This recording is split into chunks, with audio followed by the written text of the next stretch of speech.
The first thing Martha heard was the sound of her own femur snapping like a dry winter twig. It was not an external blow. It was the sheer force of time collapsing inward.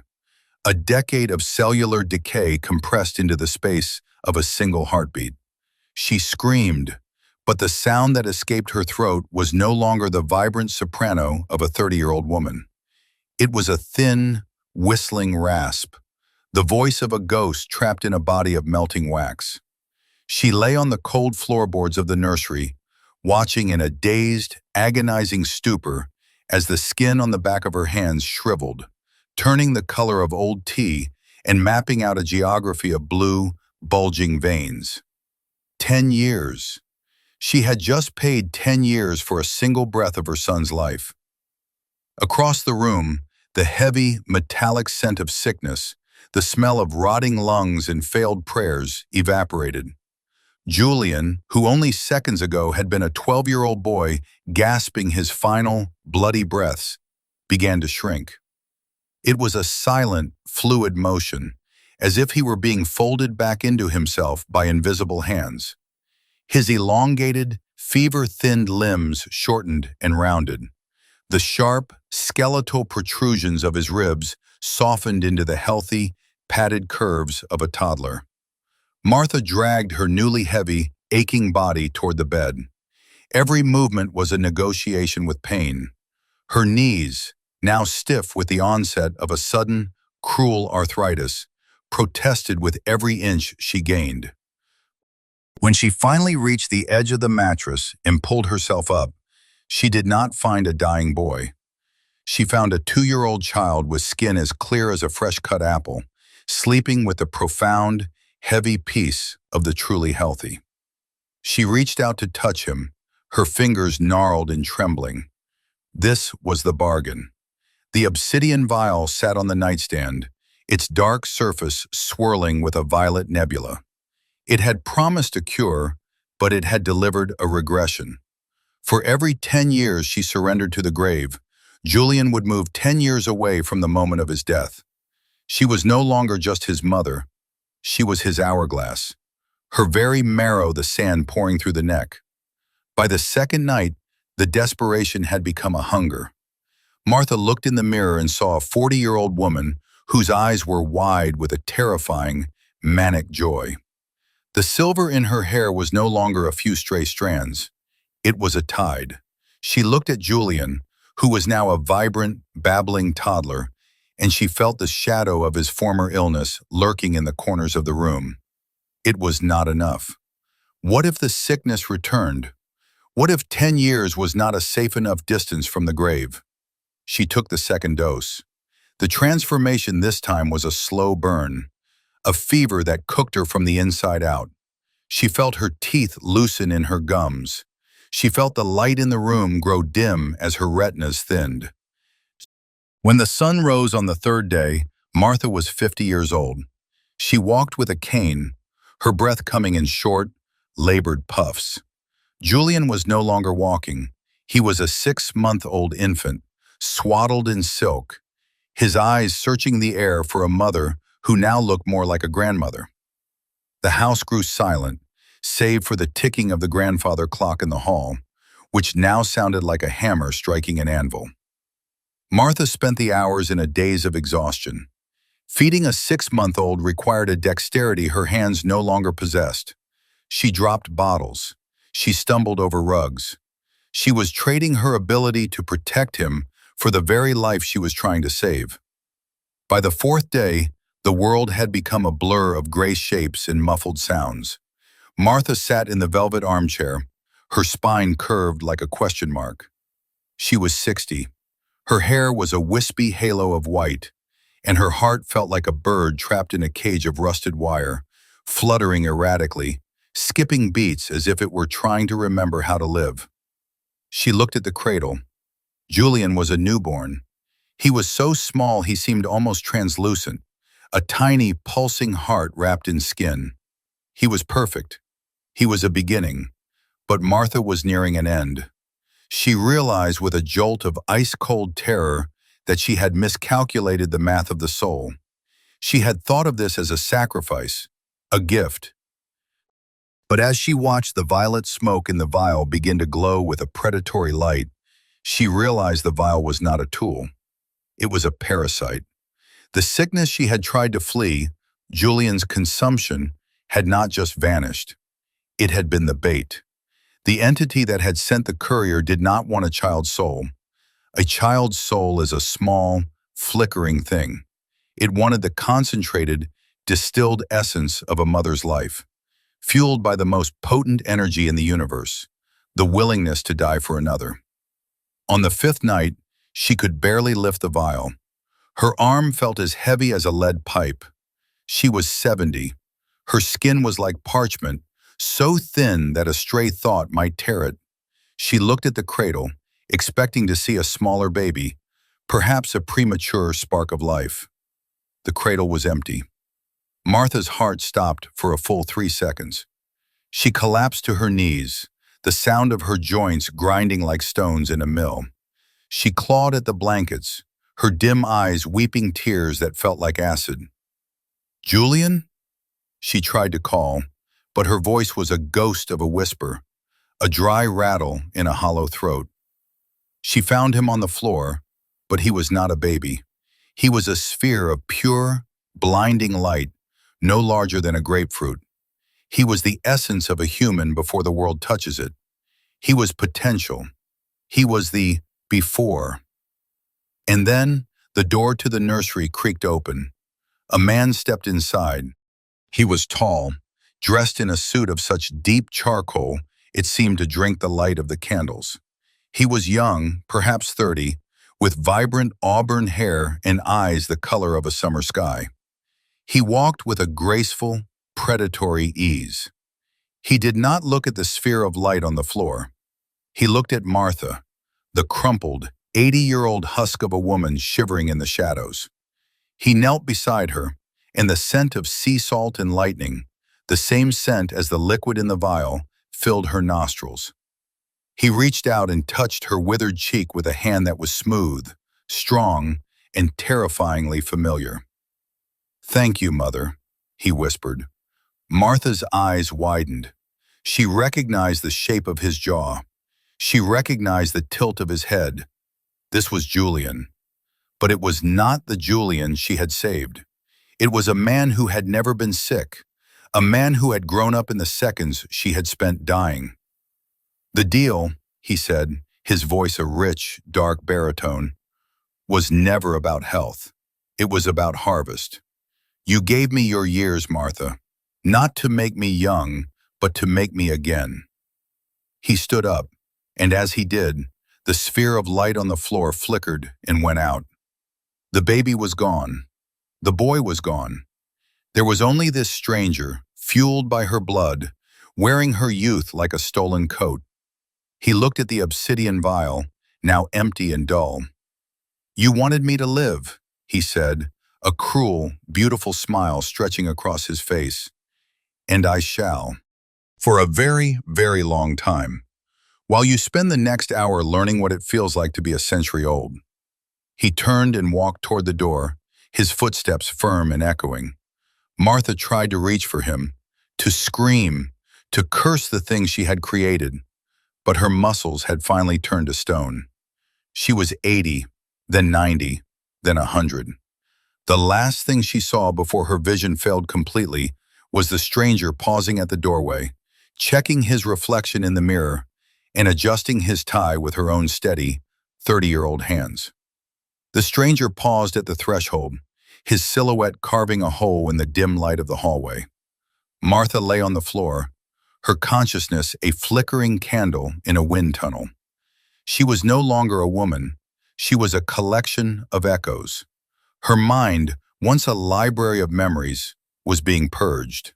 As the stranger, this entity wearing Julian's potential like a tailored shroud, straightened his cuffs, Martha felt a specific memory vanish, the smell of Julian's hair after a summer rain. It was gone, replaced by a cold, metallic vacuum. He turned his head slightly, his profile sharp against the peeling wallpaper.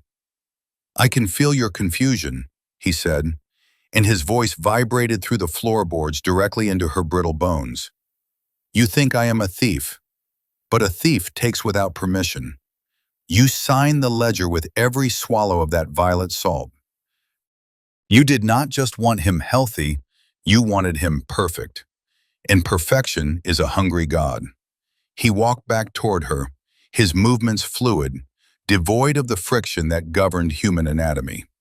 He knelt again, and this time, Martha saw the truth in his eyes.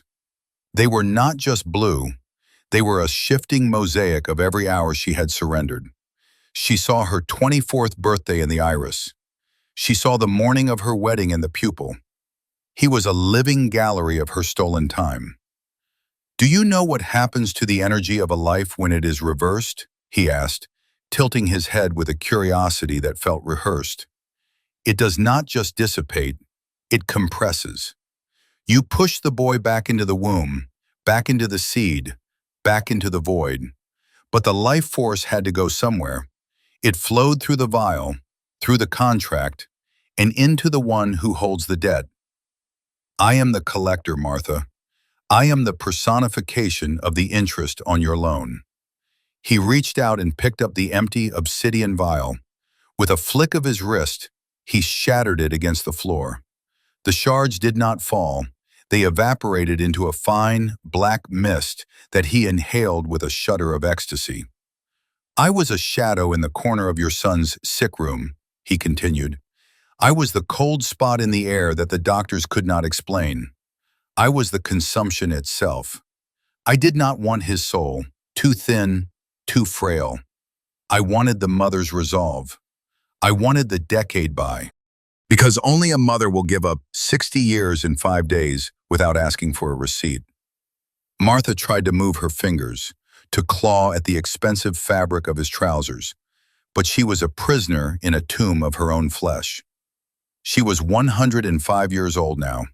Her heart beat once every 20 seconds, a dull, agonizing thud that echoed in her ears like a drum in a deep cave.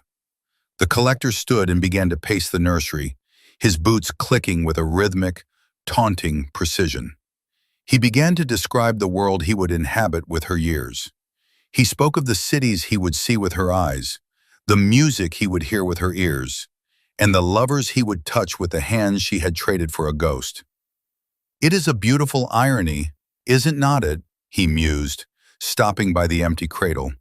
You spent your life trying to anchor that boy to this world. You fought the fever. You fought the cough. You fought God himself. And in the end, you were the one who erased him. You drank the vial. You chose the shortcut. You turned your son into a battery for my existence. He leaned over the cradle and blew a soft breath into the velvet blankets.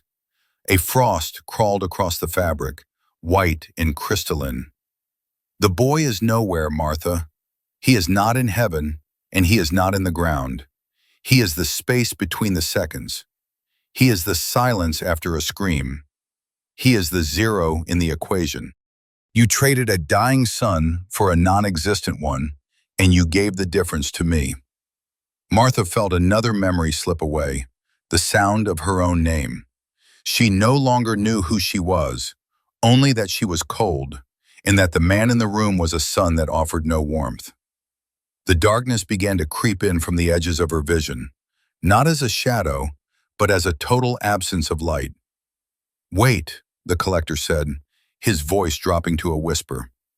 I almost forgot the final payment. He reached into his pocket and pulled out a small, silver coin. It had no face, only a hole in the center. He walked to the window and looked out at the Blackwood forest.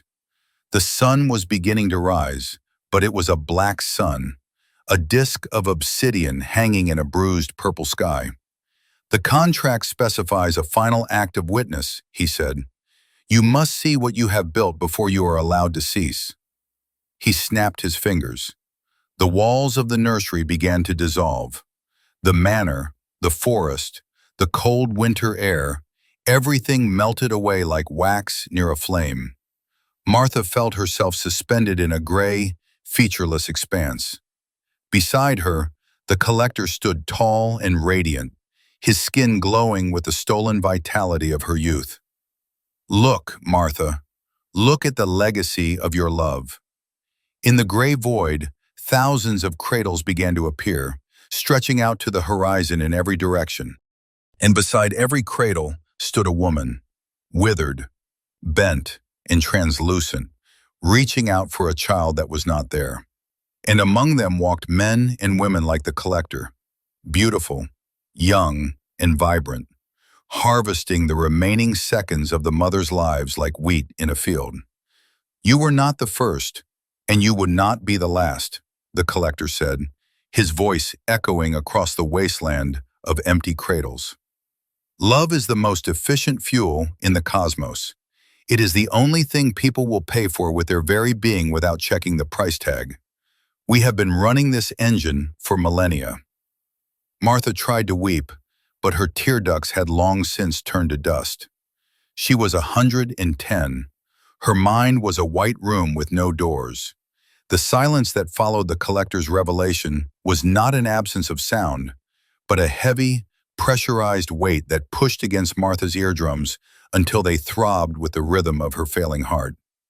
She lay on the floorboards, and for the first time, she truly understood the physics of her predicament. The wood beneath her cheek felt infinitely hard, an unforgiving plane of reality that she no longer had the strength to resist. The collector moved to the window, his silhouette a masterpiece of stolen proportions. He watched the sunrise, a sun that Martha could only see as a dim, flickering ember through the cataracts of a 100-year-old woman. "Think of it as a thermodynamic exchange, Martha," he said, his voice echoing with a resonance that felt like it was being generated inside her own skull. "Energy cannot be destroyed, only transformed. You wanted to transform Julian's sickness into health, but you did not have the raw material. Sickness is not an object you can just throw away. It is a lack of order. To create order in him, you had to invite chaos into yourself. But I am the one who manages the ledger. I am the friction in the system that takes a cut of every transaction." He turned back to her, and the light from the window caught the auburn highlights in his hair, the exact shade Martha's hair had been on her wedding day. He noticed her gaze. "Yes, this color is yours," he said, running a hand through the thick, healthy strands. "It's a bit vivid for my taste, but the vitality is undeniable. Do you remember the day you first noticed a gray hair? You were 27. You pulled it out and laughed, thinking you had decades before the silver took over. I was there that day. I was the one who placed that gray hair there, a small marker, a scout sent to survey the land I would eventually conquer." Martha tried to draw a breath, but her intercostal muscles were now so weak they could barely expand her ribcage. Each inhale was a conscious, agonizing effort. She felt her memories being stripped away like layers of old wallpaper. The memory of her father's face, gone. The sound of the ocean during her one trip to the coast, gone. The collector was right. He was not just taking her future, he was consuming her past to fuel his present. "You see, Martha, most people fear death because it is an end," he continued, pacing the room with a predator's grace. "But they should fear the void much more. Death is a period at the end of a sentence. What I am doing to you is erasing the sentence entirely. By the time I am finished, you will not just be dead, you will have never been. The space you occupied in the world will close up like water behind a ship. No one will remember the woman who sacrificed everything for her son because the son never existed and the mother never aged. There will only be me." He knelt beside her again, and the smell of sea salt and lightning intensified. He reached out and touched the gold wedding band that hung loosely on her skeletal finger. The skin of her finger was so thin it looked like wet cigarette paper. "This is a heavy thing for such a ghost to carry," he whispered. With a gentle, almost mocking tenderness, he slid the ring off her finger. As it left her skin, Martha felt the memory of her husband vanish. She knew she had been married. She knew there had been a man who loved her, but his name, his face, and the feeling of his hand in hers were erased. She was a hollow vessel, and the collector was drinking the last drops of her identity. The transition from the nursery to the gray void was not a movement through space, but a collapse of reality. One moment, Martha was staring at the dust motes dancing in the dim light of a dying house. The next, the walls simply ceased to be. She was suspended in a vacuum of pale, shimmering fog. It was a cathedral of nothingness. And as the collector had promised, she was not alone. As her vision flickered between the world of the living and this halfway house of lost souls, she saw them. Thousands upon thousands of women. They were all in varying stages of the same horrific transformation. Some were still in their 50s, their faces etched with a dawning horror as they realized the child in their arms was fading into light. Others were like Martha, centenarians, ancient husks of skin and bone, tethered to the void by the thin, glowing umbilical cords of their remaining seconds. Beside each woman stood a figure like the collector. Some were women of breathtaking beauty, others were men of terrifying strength. They were all young, all vibrant, and all dressed in the fine silks and wools of the eras they had harvested. They were a secret aristocracy of parasites, built on the foundations of maternal desperation. "Welcome to the true economy of the world," the collector said, standing tall beside Martha. "Men build empires with blood and steel, but we build eternity with this. We find the mothers who cannot say goodbye. We find the ones who believe that love is a currency that can buy back the grave. And we trade. We always trade." He pointed to a woman a few yards away. She looked to be 90, her eyes weeping blood. In front of her was a beautiful girl of 20 who was laughing as she adjusted a diamond necklace. That woman traded 70 years so her daughter would never feel the sting of a broken heart, the collector explained. The daughter is now a shell, a puppet moved by our kin. She feels nothing, but she looks perfect. The mother is paying for that perfection with every blink of her eyes. Martha felt a surge of indignation, a spark of the old fire that had once defined her. She tried to wheeze out a curse, a protest against this cosmic cruelty. The collector laughed, a sound like silver bells. "Cruelty? No, Martha. It's a service. You wanted a miracle. Miracles are expensive. If they were free, they would not be miracles. They would be nature. You stepped outside of nature when you opened that vial. You decided that your will was more important than the natural cycle of life and death. I am simply the person who balances the scales." He turned her head toward a specific point in the fog. There, a small, glowing spark was being passed from a withered old man to a young woman. "Sometimes fathers try to play the game too," the collector mused. Martha felt her heart skip another beat. The pauses between the thuds were getting longer. 5 seconds. 10 seconds. She was reaching the end of her century. The gray void began to darken, turning into a deep, bruised purple. "Do you want to know the best part, Martha?" the collector asked, leaning down so his lips were inches from her ear. "In the world you just left, in that manor by the woods, there is a grave. It's an old grave, covered in moss. The name on the headstone has been worn away by the wind. That grave belongs to a boy who died of consumption 100 years ago. You did not save him. You just delayed his forgetting. And now, as I take your last minute, even that grave will vanish." He stood up and took a long, deep breath, as if inhaling the very air she was trying to breathe. "I'm going to go now, Martha. I have a dinner engagement in London. It's 1885 there, or perhaps 1922. It's hard to keep track when you own all the calendars. I'll be wearing your smile. I'll be using your heart to feel the excitement of the opera. And you?" He looked down at her one last time. "You will finally be as empty as the promises I made you." The gray void did not remain a static gallery of grief. As Martha's internal clock slowed to a glacial crawl, the space began to warp. The thousands of withered mothers and their radiant parasites started to blur into long, vertical lines of silver and shadow. The collector, sensing the final harvest, reached out and gripped Martha's chin with a cold, firm hand. His touch was no longer that of a son, nor even a man. It was the sensation of a tombstone pressing against her skin. "Look closely, little ghost," he commanded. His voice now held the weight of grinding tectonic plates. "You think you are the victim of a singular cruelty. You think your love was a unique sacrifice. But look at the weave." The lines of silver light began to knit together, forming a vast, shimmering tapestry that stretched into infinity. Martha, her eyes now little more than hollow pits of clouded jelly, saw that every thread in this cosmic fabric was a life like hers. The tapestry was the world itself, not a world of stone and trees, but a world built entirely of stolen time and redirected devotion.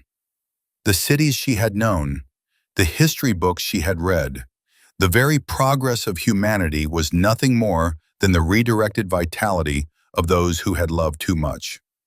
"We do not just take your years, Martha," the collector whispered, his face now shimmering with a terrifying, multifaceted light. "We take the potential of what you would have influenced. Every person you would have touched, every word you would have spoken, every thought you would have planted in your son's mind, we harvest the ripples. Your sacrifice did not just fuel me, it extinguished 1,000 futures that would have branched out from your survival. You traded a forest for a single, poisonous flower." He began to spin her around in the void. Martha felt her consciousness fracturing. She saw her childhood, the 5th of May, 1896, flicker and die. She saw the day she first held Julian, but now the memory was distorted. The child in her arms had the face of a vulture. The joy she felt was replaced by a cold, oily dread. The collector was rewriting her soul as he drained it, ensuring that even in her final moments, she would have no sanctuary of happy memories to retreat to. "You are almost empty now," he said, his voice brimming with a dark, intoxicating delight. "Just a few more seconds of awareness, a few more heartbeats to realize the magnitude of your failure. Do you know why we allow you to see this? Because the agony of the realization is the catalyst. It's the final squeeze that extracts the purest essence of the life force. Without the despair, the time is bitter. With it, it is wine." Martha's heart gave a violent, final spasm. She felt the last of her warmth leave her toes, her knees, her belly. She was a hollow reed, waiting for the wind to break her. But in that absolute darkness, a single, piercing thought remained. It was not a memory of Julian or a prayer for mercy.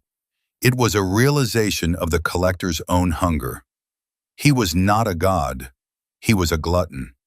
The collector leaned in for the final draft.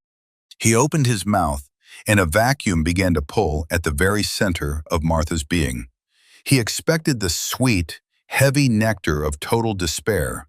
He expected the final, submissive collapse of a mother's soul. But Martha, in the absolute zero of her existence, did something he had not predicted. She did not fight to hold on to her life. She did not beg for her son. She reached out with the last spark of her will and embraced the void. She did not push against the vacuum. She pulled it into herself. The collector's eyes widened. For the first time in millennia, he felt a sensation he had forgotten: fear. The flow of energy suddenly reversed. The stolen years, the vibrant auburn hair, the strength in his limbs, they did not just belong to Martha anymore. They were tethered to her collapse. "What are you doing?" he shrieked, his voice cracking into 1,000 discordant notes. Martha could not speak, but the answer echoed through the gray expanse. If she was the battery, she was also the circuit. If she ceased to be, and she took the void with her, the connection would not just break, it would implode. She was not just a mother, She was the source. The collector's skin began to blister and peel. The auburn hair turned to ash and blew away in a wind that did not exist. His expensive suit rotted into rags. He began to age, not by decades, but by centuries. His smooth face collapsed into a mask of ancient, terrifying wrinkles. He was no longer the sun. He was the disease. He was the consumption itself, stripped of its beautiful mask. "You cannot," he screamed, his hands clawing at his own throat. "The contract, the deal was for your life." But there was no life left to give. Martha had reached the absolute end. She was 120, 150, 1,000. She had become time itself, and time was hungry. The gray void shattered. Martha woke for one final, blinding second. She was back in the nursery. The sun was rising, a normal, golden sun of the 3rd of February, 26. She felt the cold floorboards beneath her. She felt the stillness of the house. She looked toward the bed. There was no man in a suit. There was no glowing sphere. There was only a small, wooden coffin, exactly the size of a 12-year-old boy. The lid was open. Inside lay Julian. He was dead. He was cold. He was exactly as he was supposed to be. The disease had taken him, as it had always intended to. Martha looked at her hands. They were 30 years old. Her hair was auburn. Her skin was smooth. The vial on the nightstand was gone. The magic had been a lie, a fever dream designed to make her trade the sanctity of her grief for the horror of a false hope. The collector had never been a demon. He had been the personification of her own refusal to let go, a ghost born of her inability to accept the finality of the grave. She had her youth back. She had her years, but she was sitting in a room with her dead child, and the silence was more deafening than any scream. She realized with a soul-crushing horror that the deal had been a test of her vanity. She had been so afraid of the pain of losing him that she had been willing to play God, and in doing so, she had spent 5 days in a nightmare while her son's body grew cold in the real world. She stood up, her young, strong legs trembling. She walked to the window and looked out at the forest. She was young, healthy, and vibrant. She had 50 years of life ahead of her, and every single second of those 50 years would be spent staring at the empty space where a mother's peace used to be. She screamed then, a loud, healthy 30-year-old scream that echoed through the empty manor, but there was no one left to hear it. The miracle was complete. She was alive, she was young, and she was utterly, irredeemably alone in a world that had moved on without her grief.